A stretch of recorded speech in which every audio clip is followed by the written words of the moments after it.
America Iran இடையிலான மோதல் 3வது நாளாக தீவிரமடைந்துள்ளது. அதிபர் டொனால்ட் ட்ரம்ப் உத்தரவின் பேரில் ஈரான் மீது அமெரிக்கா மீண்டும் வான்வழி தாக்குதல்களை நடத்தியுள்ளது. குறிப்பாக ஈரானின் முக்கிய துறைமுக நகரமான பண்டார் அப்பாஸில் பலத்த வெடிப்பு சத்தங்கள் கேட்டதாக தகவல்கள் தெரிவிக்கின்றன. இந்த தாக்குதலின் எதிரொலியாக உலக சந்தையில் கச்சா எண்ணெய் விலை ஒரே நாளில் 9 விழுக்காட்டுக்கும் அதிகமாக உயர்ந்துள்ளது. இது அனைத்துலக பொருளாதாரத்தில் பெரும் தாக்கத்தை ஏற்படுத்தும் என அஞ்சப்படுகிறது. தாக்குதல்கள் தொடரும் என எச்சரித்துள்ள ட்ரம்ப், ஹோர்முஸ் நீரிணை வழியாக செல்லும் சரக்கு கப்பல்களுக்கு 20 விழுக்காடு கட்டணம் விதிக்கப்படும் என்றும் அறிவித்துள்ளார். மேலும் அந்த நீரிணையில் அமெரிக்க ராணுவம் தனது முற்றுகை நடவடிக்கையை மீண்டும் தொடங்கியுள்ளது. இதற்கு பதிலளித்துள்ள ஈரான் வெளியுறவுத்துறை அமைச்சர் அப்பாஸ் அராக்சி, ஹோர்முஸ் நீரிணையின் உண்மையான பாதுகாவலன் ஈரான் தான் என்று அழுத்தமாக கூறியுள்ளார்.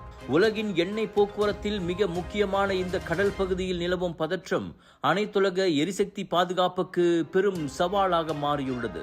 கலர்ஸ் ஆஃப் இந்தியாவின் பிக் இந்தியா ஷாப்பிங் ஃபெஸ்டிவல் மற்றும் மஞ்சாங் எடிஷன் ஃபுடி மச்சா வைரல் ஃபுட் ஃபெஸ்டிவல். உணவு எல்லாமே ஒரே இடத்தில் உங்களுக்காக 16 ஜூலை தொடங்கி 19 ஜூலை வரை லோட்டஸ் மஞ்சோங் சித்தியவான் பேராக்கில். நண்பர்களே, திரண்டு வாருங்கள். நுழைவு இலவசம். அற்புதமான உணவு வகைகள், ஆடை அணிகலன்கள், ஷாப்பிங் செய்ய ஏதுவான இடம். குடும்பத்தோட வாங்க, கலகலன்னு திரும்ப போவீங்க. Big sale, big discount.